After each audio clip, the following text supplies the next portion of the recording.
Welcome. And welcome to the show. I'm your host, Joey Wobbs, and this is a spur of the moment transfer talk, profile talk. I'm going to be doing this show just to kind of clip it up.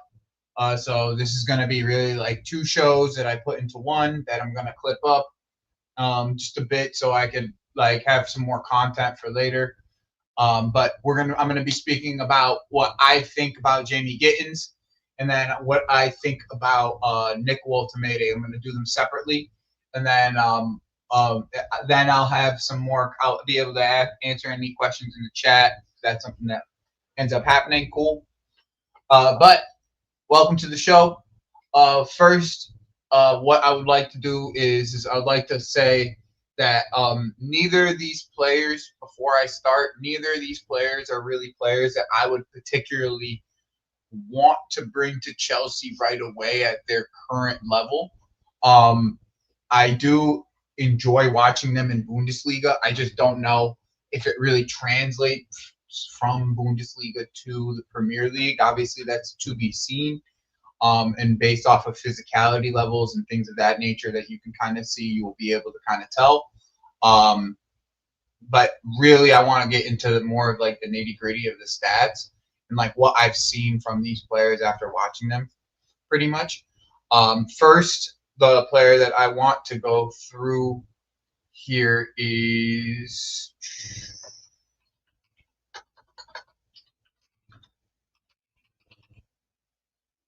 Jamie Gittens. All right, so first thing that I want to do is speak about Jamie Gittens last season. So at Dortmund, if you don't know, Dortmund had a pretty like up and down season overall. They started off with Nuri Sahin playing very slow, methodical football, getting people into spaces very much to the way that we play. But they just didn't have the tools for it. They didn't really have enough wingers to do it. Adeyemi was really poor. Bayer was kind of just getting himself figured out in that team. And really the only two outlets for that team were Jamie Gittens and Grassi. So, like, those are the two players that really thrived in the first half of the season. And we're just going to take a look at some stats to kind of go, just like see where they're seeing what we could get out of Jamie. First is I want to look at the goals by competition. This is kind of just goals per the season for him specifically. Just give me a quick second. And all right, cool. So first, well, that didn't work out as I planned. All right, cool. I do not know why that happened.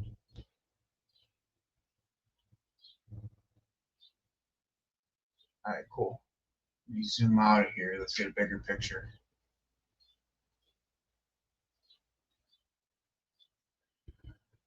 All right, so if you'll see by game, like they had a decent start of the season. Like just if you're looking at results, they had a decent start to the season, but they started to tail off come middle of the season. And that's when Sahin ended up getting sacked. He's probably staying. They were around sixth or seventh place at this point. They had some pretty bad losses to Mainz. They lost to pretty much a relegation team here in Frankfurt, and then I'm pretty sure this is when Sahin got fired right here, right before Bremen. So these three losses, and even in the losses, Jamie scored in.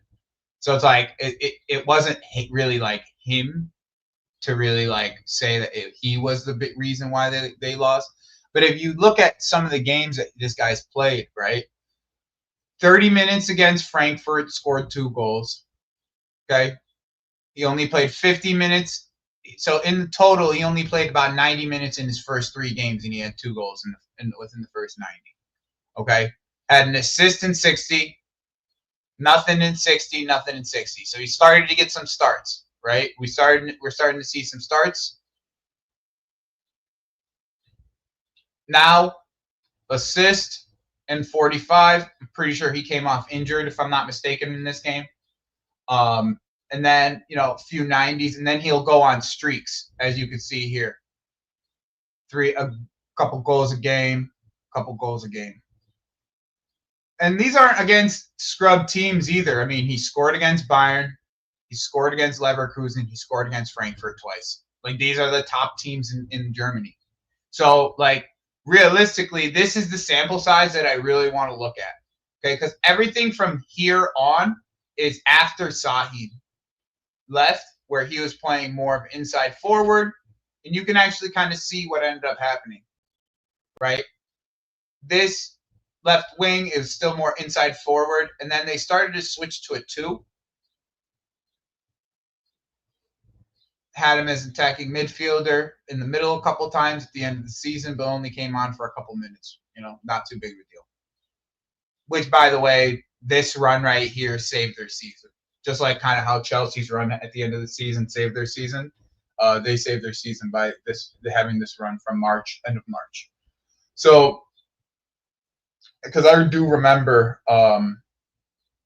around this time, a bunch of my friends who are Dortmund fans were telling me that wanted to blow it all up, like blow up the entire project and restart. They still want to blow up their entire midfield. So their midfield is a big problem. Julian Brandt and Nemcha and those guys, they didn't really live up to the expectations of what they're supposed to be doing, especially Julian Brandt. He was very, very poor this year.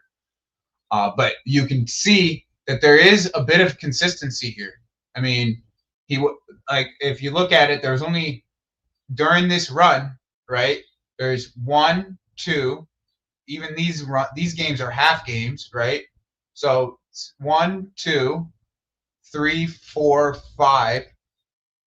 6 games out of this entire 18 game run. 7 games out of the 18 game run where he didn't include a goal or assist. So if you look at that as a sample size, that's when he truly played touchline winger. Okay, that's the sample size that I really want to look at when I'm talking about his output for the season. Because the second half of the season, he was not given the correct. He wasn't being put in the correct positions. Where for us, he would be a touchline winger. And when I say us, obviously Chelsea. This is obviously a Chelsea channel, but this is kind of this is the sample size that they're looking at. If you add this sample size of production as a touchline winger, and then you bring in the aspect of him playing with Man City B, as I've been saying on this channel for the last week, like this is Man City B. Like he's played with these players for the last half his life. Played with a lot of these players, Delap, Palmer, Romeo, and then like having players like Enzo and Caicedo to be able to feed him the ball on the wing. Like he doesn't need an overlap. He didn't have an overlap under Sahin. He was one-on-one, and when he gets one-on-one, he runs at people. Okay. Give me 1 second. We're going to pull up a couple clips. I have a 2-minute video. If I get copyright, fuck it. I don't care. I wasn't going to play the clip, but it makes my point. It allows me to prove my point very much so. Let me mute this. So what I want to do is I don't really care if I get copyrighted. Like at this point, I'm not really too stressed about it. But what I want to do, this is every touch in the Champions League that he had as a touchline winger. Okay, both these are against PSG and Barcelona, and I'm pretty sure PSG. So Koundé, but these are not slouch fucking fullbacks we're talking about. These are the top of European fullbacks at this current moment. Koundé and a Hakimi. So look at what his action's extremely quick. Watch, he doesn't wait. He does not wait. He goes. This is what I wait. This is my biggest fucking problem with Nani Madueke. He does not wait. He goes. Look, he does not wait. He goes. Koundé beat him there. It's all right. You lose some of those battles. You're not going to be perfect. When you get what see made the correct run, inside run. That's the correct run from that area. Look at inside run again. But he makes his actions quick. You see how long he's on the ball? He's making his actions. He's not thinking. He's making his actions. He's just that's the lack of directness in that manner. It kills our wingers. He doesn't think. He's just gonna go. Look, he ball carrying from the other side of the pitch.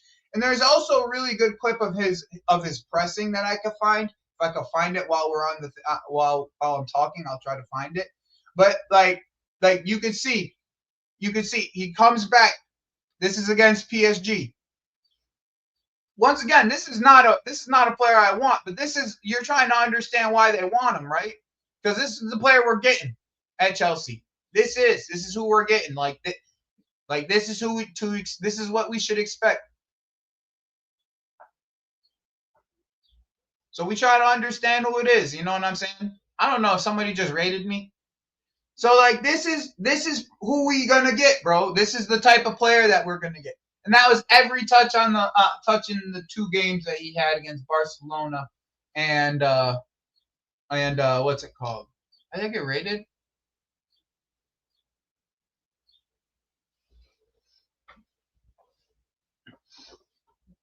Correct, Professor Rossclott. He is going to take his man on. His trickery, low center of gravity. I mean, in this system, he's probably our best touchline winger. Mafia. In this system, he's our best touchline winger. As soon as he comes in. And that's not saying much. That's really not saying much because we have shit wingers. I really like Neto, but he has to have a better season. He has to have a better season than last year. Right? He just has to. There's no ifs, ands, or buts about it. He has to have a better season next year. Period. There is no beating around the bush with them. He's the key here is I believe in the end. Let me go and find some reports real quick. So I think I saved them, but 1 second. I had saved some threads here. Oh, I did save the defensive one. So yeah, here's and this is actually they teach this in the City Academy. This is the way that they press in the City Academy. It was you could see it, everyone's very similar. Once again, this is against PSG.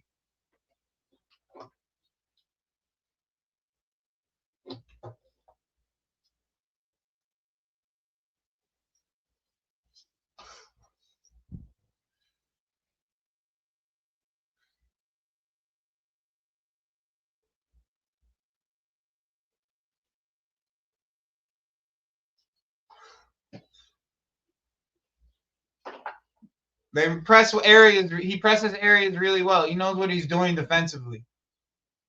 So this is once again, this is plug and play for me. That's the reason why I think that they see this kid as plug and play. They don't see him as someone that they actually really need to develop outside of his decision making. But if you get him in good areas, he's gonna make better decisions. That's just we've even seen it from Nani. Nani makes better decisions when he's in more comfortable areas. And for him, that's cutting inside. And same thing with Jamie, to be honest. Jamie likes to cut inside a lot too. He was ass against PSG. He was not good against PSG. I'm pretty sure he scored though, if I'm not mistaken. It might have been Barca that he scored against, but he did score twice in the Champions League. Yeah, I mean the kid is who he is. Footballer. I'm not gonna say, but he's a winger, bro. He's your prototypical winger. He's gonna be the guy he's gonna try to take his man on. He has tools to end up being very good. But once again, man, I've said this on this channel before. I used to watch Mavididi play all the time. Okay, all the time. Before he ended up at Leicester, I watched him all the time. I never saw Mavididi play like the way he plays now, and that's due to Maresca. Maresca shit. He brought Medvedev and played him at wing and made him a very effective player. He's already coached Jamie, so like I'm not necessarily like off of what Jamie can do. I think he's going to be very underrated in this league. And if you look at the type of wingers that are successful in this league, there's like low center of gravity and PNP are the two things that are very successful in this league. I mean, Anthony Gordon, you name it, bro. You name it. Like there's lists and lists of players that are just low center of gravity PNP. And there is some really interesting stats behind Jamie that I wanna have a conversation about. So just give me a quick second so I can pull them up real quick. I'm normally more prepared than this, but give me a quick second.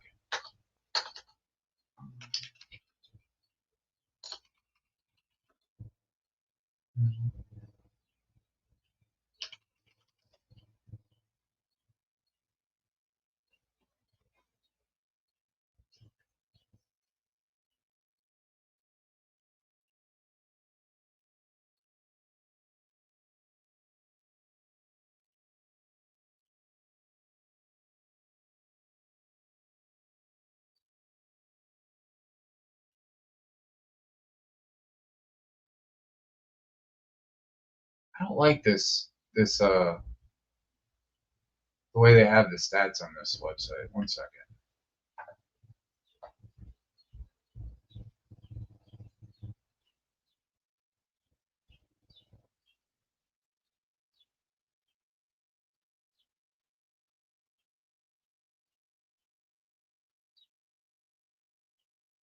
Okay, yeah, this is better.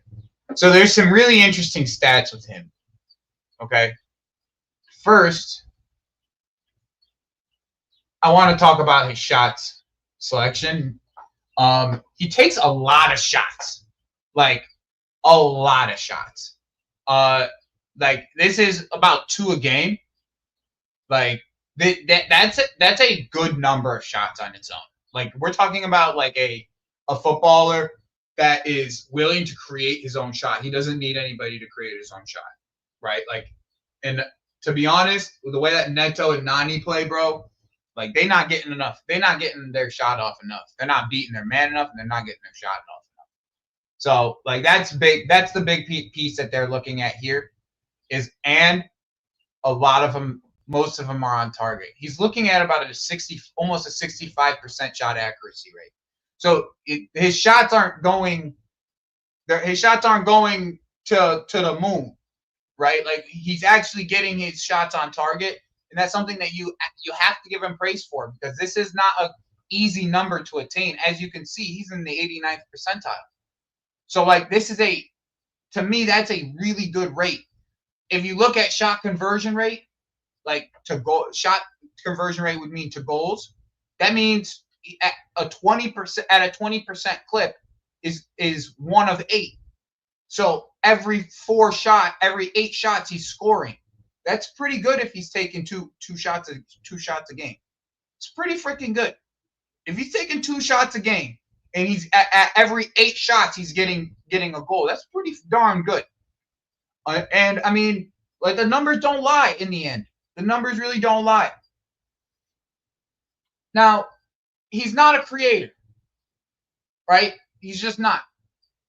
He's not. His crosses aren't that great.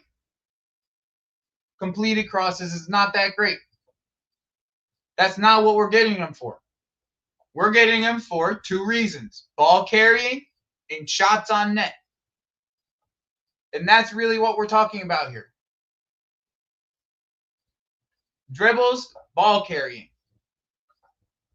Successful dribbles, one of every other dribble he makes. That's about 60%. 50%, he's on the 60th percentile. Once again, this is a player that has to be refined, man. You can't think we're getting the finished article here. He's 20 years old. The stronger, I mean, he's only going to get stronger and better and more able at dribbling in this league. Because to me, When you're tall and lanky, bro, if you don't got the touch, you have a problem. But when you have that low center of gravity and you can use your balance, if your touch doesn't have to be as good. And that's kind of what we're talking about here. All right. Let me take a quick break. Let me write this down real quick. So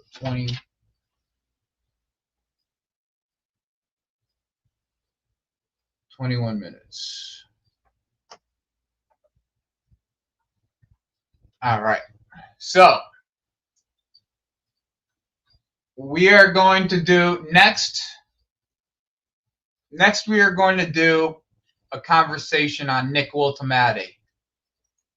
Now, I had somebody on Twitter today try to question me about Nick Woltemade, like I didn't watch enough Stuttgart this year. Mind you, Stuttgart's actually my favorite fucking team in Bundesliga. They're my actual favorite team in Bundesliga. That's the team that I actually watch nearly weekly. My two favorite players are Angelo Stiller and Enzo Malloy. I've been watching Enzo Malloy for almost 3.5 years. Like, this is why I don't understand people who question people who actually don't have like a single thing to say. They just question people just to question people. I'm delusional, all this other shit, because I watch Bundesliga. Bundesliga is part of ESPN's package. If you're in US, you know that you can watch Bundesliga every day of the week, and you can go back and watch Bundesliga games if you want to. So, once again, we speak about another Bundesliga player that I do not think is ready for this league, okay? And there's a reason why I don't think he's ready, all right? It's not the fact that I don't think he's ready for our team. Really, that's actually what I'm talking about. I'm more talking about he's not ready for our team.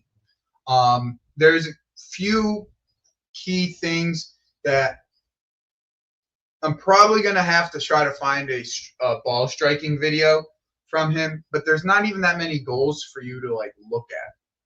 That's kind of the issue here.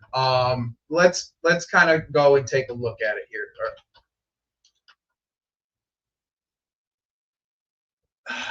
All right. And here's the issue, right? We always this is the problem with our football team. And this is where I praise Liverpool and I dissuade with us. Our team specifically have looked at players in such a small sample size. Let's put Jackson, for example. Okay? Jackson only had like 10, 12 games at striker. I mean, he scored in nearly all of them, by the way. But he only had 10 or 12 games at striker before we bought him. Two-play striker. That's why I say the sample size is very skewed in my opinion. Okay? Now, I think everybody I'm glad that Aya said that. I think everybody is very adamant in the fact that Nick's only going to cost us like 30 million at most. So like I get where people are coming from, okay? Like if we're trying to throw a dart at the wall, right? And say like this kid has tools. Like he has tools. He has like a lot of tools, bro. Like 6'6", tidy on the ball. Layoffs are just as good at what Ekatike can do. Aerially, very good. Not great, just very good. And he has problems aerially that I'll speak about, okay? Stuttgart started playing long ball to him, and it worked. That's the thing. Like, they were playing tiki-taka football for, like, the last 2 or 3 years with Furyk and Stiller and all these guys. They were in Malloy. They were playing close quarters football for, like, and they switched it because they finally got a big man up top. So let's talk about his career real quick, all right? Because like that's the first thing that I want to have a conversation about, all right? because this is, once again, we're trying to build a player here, okay? Because this guy isn't your prototypical striker, all right? He actually plays best off of a striker, all right? So just, I want you to conceptually understand, he plays best off of a striker, all right? So as a second striker, he plays best in that, with that mold. Yesterday, okay, in the U21 game against Slovenia, I think it was Slovenia if I'm not mistaken. Against Slovenia, because I had it muted. I was just watching it from the side. Against Slovenia, bro, he played as the 10. He wore 10 on the back for a reason. He played as the 10. Okay? He played behind Tresoldi, I think, who plays at HSV, or he was at loan at HSV last year, if I'm not mistaken. And he played behind the striker, behind those spaces. But he was where the ball was linking up to. Do you see where I'm saying? He was the one that was, so he doesn't have to drop deep, and there's still an option that's going in behind him. Do you see where? And that's the mindset of this. This is, we're selling Nico Jackson. Okay? If we sell Nico Jackson, this is probably like a kind of guy that you would get, because he wants to do the same things that Nico does. He wants to drop in. If he's going to play striker, right? He's going to drop in deep and want to pick up the ball. All right? And that's my first, like, major issue with this. Okay? We're not necessarily playing with the strike. We're not necessarily speaking about a striker. He has the physical capabilities of playing striker. Because 198 meters, 1.9 meters or 198 centimeters is nearly 6'7". It's nearly 6'7". You don't normally see 6'7" 10s. Okay, so this is more if you want to put FM terms to it, right? This is your deep lying forward. All right, this is their guy that's gonna come and drop into pockets, but he's still at 6'6", a physical presence. Okay, so it's not necessarily your prototypical target forward that everybody wants to have a conversation about because he's 6'8", 6'7". Okay, that's first. Okay, that's the first thing that I need to make sure I get out of the way. Okay, because as much as we want to make him a striker, okay, what he's played and the way that he plays, he wants to drop into pockets and pick up the ball deep. If he's not going to pick up the ball deep, he wants one-on-one aerial duels. Okay, that's what he wants. Those are the things that he thrives off of. He can go into the deep, and he's techy enough where you can fizz the ball to his feet. He can hold up play. Okay, he'll be more than willing to go onto the outside and pick up the areas in the wing too, just like you see from Nico Jackson. So I first, let me get it out of the way. He's not a target man. Okay, he is not a target man. Okay, and I'll show you the stats prove it. Okay, I don't need to tell you. Even with what I've watched, the stats prove it. All right, the stats prove it. And I'll get to it here in a second. All right, first, the first thing that we need to speak about is, and once again, I love this player. He's one of my favorite players in Bundesliga. He's the striker for my Bundesliga team. I believe me, I've been telling people in my chats about this guy for the last 6 months. Seriously, like, yo, this guy's gonna gain some steam. Like, this guy's gonna, if Morning Zombie, you're in my chat. If you see me in my chat talk about Gittens Woltemade, like, I've been speaking about this guy for 6 months, but people but people don't want to listen to me when so I just keep it to within my group of people. So I sat here and I said, this guy's going to gain steam. I know he is, with the way, with his tools, someone's going to really like what he can do. Someone's going to really, really like what he can do.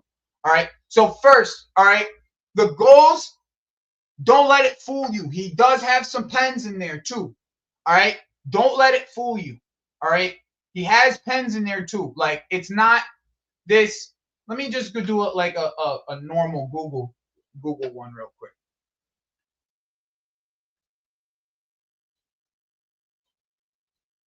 Okay. So this year, he had about 10 goals, non-penalty goals in Germany. Okay. I think there was 2 pens. And then he was the one that really pushed them in the cup. Like, in the cup, it was Nick's show. Like, it was the Nick show in the cup, bro. He was every game. He packed these dudes up. Every game he was packing dudes up. Like, it was impressive. All right, it was impressive, right? But this is his first year doing this. Okay, it's not like he's a 20-year-old player. This is a 23-year-old. This is his first year scoring goals. Okay, Werder Bremen, 30 games, 2 goals. Yes, they did not use him correctly. Yes, believe me, when you see him and when you see him play, you saw the tools that he had. That's why Stuttgart picked him up. Like, you could see that the tools were there. Okay, we could see that the tools are there. All right. 10 goals at Augsburg. This is Liga 3. This is German League 3, bro. So this is a player that was playing Tier 3 Germany just 2 years ago. That's fine. You don't have to believe me, Phineas. You don't have to. That's fine. This guy was literally just playing Tier 3 Germany 2 years ago. All right? Tier 3 Germany 2 years ago, and he only scored 10 goals. All right? Now, believe me, he's good enough. He's good enough to get that Germany start.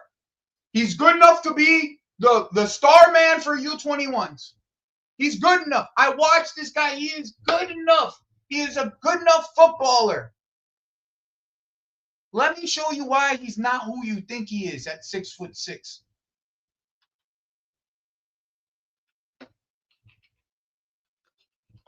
Let me do data MB. Everyone's favorite shit. Favorite or you hate it. One or the other.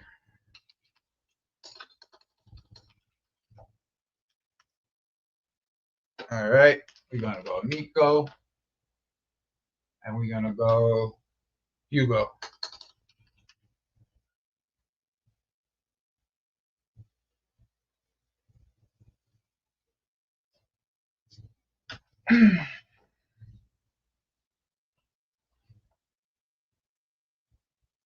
This is your target man. This is your 6'6" target man. Oh, yeah, there's no doubt that I rate Nick more than Sesko, but I'm biased, of course. I am biased. Once again, I'm a Stuttgart fan. Okay, I'm literally a Stuttgart fan. Like, this is the team I've been watching for the last 3 years. I am a Stuttgart fan, so I'm going to tell you that he is better than Sesko. I'm going to tell you that. Because he has every other tool that Sesko don't got. He got every tool, bro. The link up. The level, I think the level of dribbling is at least the level up to what Sesko can do. At least. Okay? But the numbers don't lie, bro. The aerial percentages aren't that great. Okay? They aren't. At 6'6", bro, he is better positionally than Sesko is, and Sesko's been playing single striker.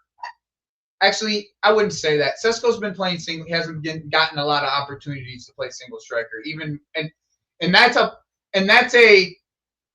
That's on his family for putting him into this Leipzig system because they never play single striker. But even Hugo, who is a who I would say is not very good aerially. Okay, not very good aerially. Okay, he has a higher percentage. Now, I do want to caveat this, all right, because I do know that numbers do have a little bit of verity to them. To me, with Nick, it's also a volume thing, because they would put him in a lot of scenarios where he's one-on-one, and unless it was Angelo Stiller or Enzo Malloy on the ball, getting him the ball in a deep area, the ball wasn't getting to him. So he would end up losing it. Like, it's a numbers thing. So let me kind of put it into perspective real quick, because I do want to make sure that you guys understand that he isn't as good in the air as people make him out to be. Okay, that's the part that I want to make. To me, he needs a dog. He needs a little bit of dog to come out of this. This kid needs a little bit of dog to come out of it. There isn't enough ferocity for the fucking frame. Like, he is, bro. Just because he's 6'6", he's gonna give people problems.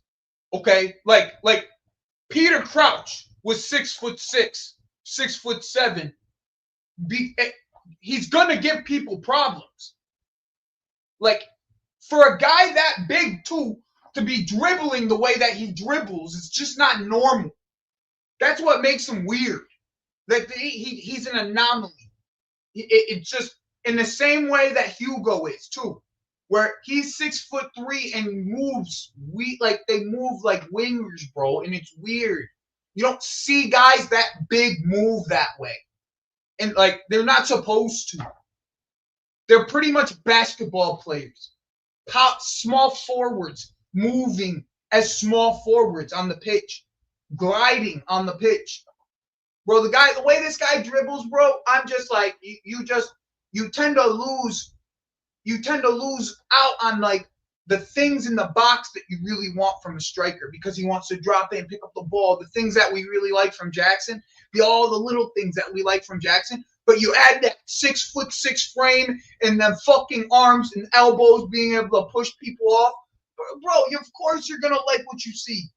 Of course, it's like you could see is what you see with the guy, those clips that you guys are seeing right up, that are going across the internet right now for Nick.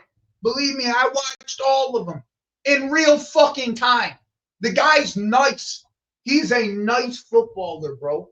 But my worry is this: if you have struggles where you have this struggle of trying to get winning your duels aerially at 6'6" against center backs that you play, we're gonna get pressed, and you're gonna have these same type of opportunities that Nico Jackson has.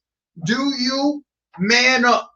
Because you know what Nico did? He elbowed somebody in the face. That's his way of manning up. He elbowed some dude in the face. I know Liam's man enough. He bodies everybody. I watched them all year body people. But can you? I need a little bit more physicality from you. The same thing I said with Ekitike. Yo, Ekitike, you can't do what you do all the time in the Bundesliga in this league. I'm gonna tell you that right now. Because you're gonna get thrown, son. You're gonna get thrown, bro. I promise you. I promise you. You think this is a game? You're gonna get thrown, bro. Like, and this is people are understating this for these Bundesliga transitions into the Premier League. We're gonna know. We're gonna learn. How many times we watched Caicedo go in and stick a tackle in, and we all thought it was a foul, he get away with it, or he stick a tackle in and it don't look like a foul, but it was rough, and you do get a call for it, bro. First game against Ryan Yates, fucking Wirtz will learn. Against Ryan Yates, not against nobody crazy. Ryan Yates. All right, so kind of get back to Nick. here, right? The sample size. I go back to sample size. I speak about it all the time. I speak about sample size all the time. Guys, no, he's not slow. I wouldn't call him slow. Guys, didn't Nico Jackson miss, I don't know, fucking 3 months?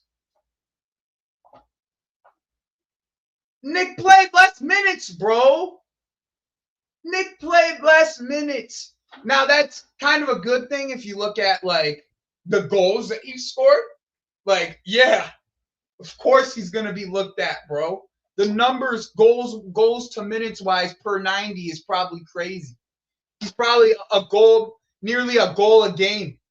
That's literally what it's at.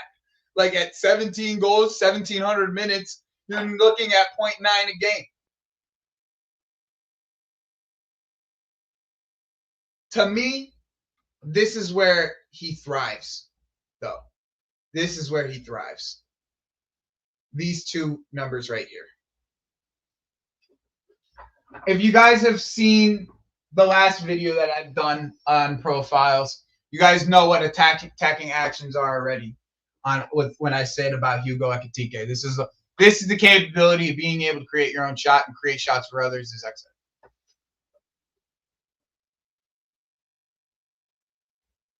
Hugo is obviously elite at it.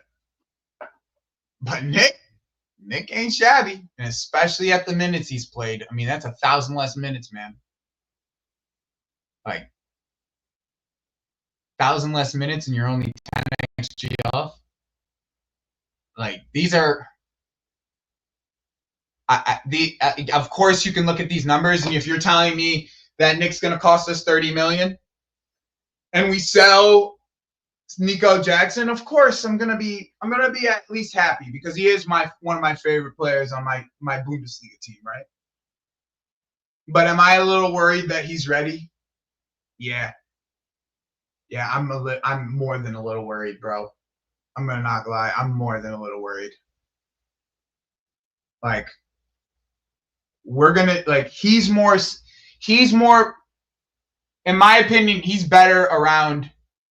Like, he would be better around inside forwards that we don't have. That's my opinion. Like, if we were to play Palmer on the right wing, right? If we played Palmer right wing, or maybe even Esteval on the right wing would be all right. But we don't have any left wing. We won't have any left wing inside forwards, period. Maybe you can consider Felix, but he's being sold. Like, that's where he would really thrive, and the goal scoring, even some more goal scoring midfielders.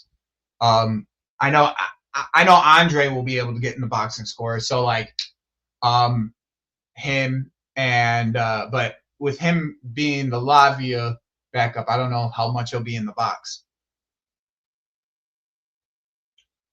I don't know. All these questions are just like Palmer will fill in left or right. Like, I don't know. Will I say Esteval could start on the right? To me, like, if you're playing Nick, you want an inside forward. You don't want a winger. But once again, I don't know. I'd love to see how I would love to see how it works out. That's kind of how you're gonna have to look at it. I do think there's more upside to Nick Woltemade than to Nico Jackson. I hate buying people on this much of a sample size, bro. Like, I mean, I know it's low risk in this case because he's getting pretty much, bro. If we had Nick Woltemade and Liam Delap, we have the two future starters of Germany and England at striker.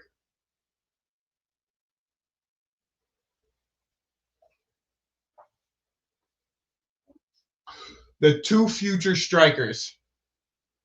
Hear me right. The two future strikers for Germany and England. if we had Nick and Liam Delap.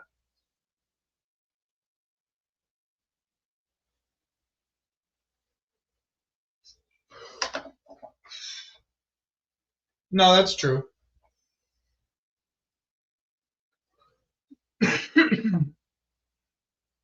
Not see Liam and Nick, you can interchange them because they're different profiles. But the one thing that you're not losing is an aerial threat. Like that's the one thing you're not losing. And watch, I'm telling you now, watch how good Delap is in the air. I'm telling you now. I'm telling you now, don't sleep on this kid. This kid, bro, this kid Delap is gonna be a problem for people. And people aren't realizing this because he's this 22-year-old from playing at Ipswich. But do not sleep on how good this kid could be.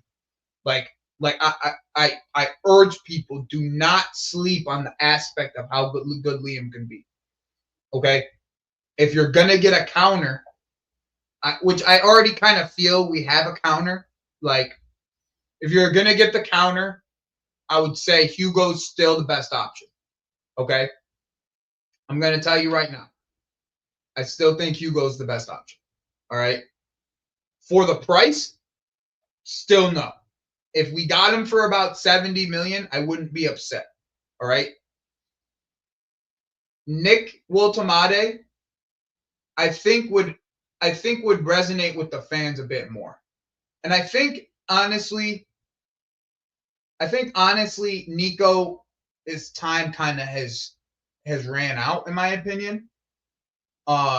Just based off of like how the fan base feels about him. Like that's more where my thought process is. I think the fan base feels a certain type of way about Nico at this current moment, and he has to earn some of his stripes back if he's going to stay in this football club. That's just for a fact. He's going to have to earn it because he really, really, really turned off some fans at the end of the season. But yeah, that is the video. The video was just supposed to be about these two. I'm not going to talk about, I'm not going to talk about all the other options, all the other transfer potentials and all that other good jazz. And just wanted to get those two out of the way because I knew that these were going to be the two names that we'll probably hear over the next week or so. If you want my honest opinion, what will happen? I think Nick Woltemade will re-sign a contract. I think Hugo Ekitike will end up at Liverpool or stay at Frankfurt. And I think for us, I think there's a chance we try to go back for Duran. I think that's honestly something that I could see our football club trying to do, is try to go back and loan in Duran again. That's honestly where I see potentially happening. And I also see I see Kudus coming in. That's the other thing. I also see Kudus coming in before the end of the window. So be on the lookout for Kudus and KDH, something around those two swirling within the next 2 weeks. I would say those are the two names that I would be looking at between the two. And yo, Phineas, if it was Duran, Delap, and Kudus, Bully Ball's back at fucking Chelsea at least. That's what I could at least say. Bully Ball is back at Chelsea. If those three come in, yeah, Bully Ball would be back, bro. I miss Bully Ball Chelsea, son. That's what I miss. I need some bullies up top, some dogs, bro. I need some dogs. I'm missing them dogs up at the top of the pitch, bro. But as you guys know, make sure you guys like, subscribe. There's over 50 of you in here. Make sure if you haven't subscribed yet, subscribe to the channel. We're at 800 subscribers. Let me see where we're at now. I think we were at 805 last time I checked. What are we at right now? Oh, we're at 813. So we're at 813. We're at 813, and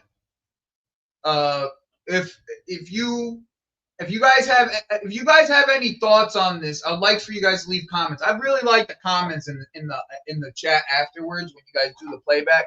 I really like that shit because I like communicating with you also in that manner. So make sure you guys leave a comment too. Hey, the transfer window isn't over, guys. Just like make sure you guys know, transfer window ain't over. I'm upset with how it's gone so far, right? I'm upset. I'm fucking pissed. But let's not forget this shit ain't over. There's a lot of sales to be done. A lot of players that need to come off the books. You know, we could do a whole list of them. Right?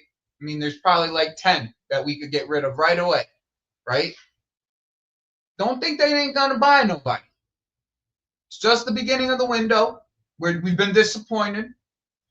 The whole Mike situation, mostly, I'm sure, is what most people are disappointed in because I know most people didn't care if we got Gittens or not, even though we don't have many wingers.